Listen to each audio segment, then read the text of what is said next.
বলছিলাম যে ভালো ভালো কন্টেন্ট কেন আমাদের দেশে হয় না।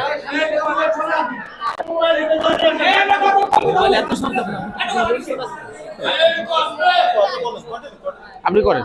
আমাদের দেশে এত শক্তিশালী পারফরমেন্স আছে, তারপরে ভালো ভালো কন্টেন্ট কেন হয় না? বিনোদন ধর্মী মানে যে মানে বাণিজ্যিক মানে বিনোদন ধর্মী তা তো নয়, হৃদয়স্পর্শী এগুলো দিতে বলে। আজকে রুনা খান মীরাই চরিত্রটা দেখে আমার মনে হয়েছে যে আমাদের এরকম শক্তিশালী পারফরমেন্স আমাদের দেশে হওয়াটা খুব স্বাভাবিক, যেখানে আমাদের রুনা খানের মতো একজন আছে। আমি তাকে ফলো করি, তাকে আমি মানি, তাকে আমি আইডিয়ালাইজ করি অ্যাজ এ পারফর্মার, মানে অ্যাজ এ আর্টিস্ট। আমি মনে করি উনি আত্মপান্ত একজন আর্টিস্ট, একজন শিল্পী। আমরা শিল্পী বলে যা মানে উই লুক আপন to this kind of personality.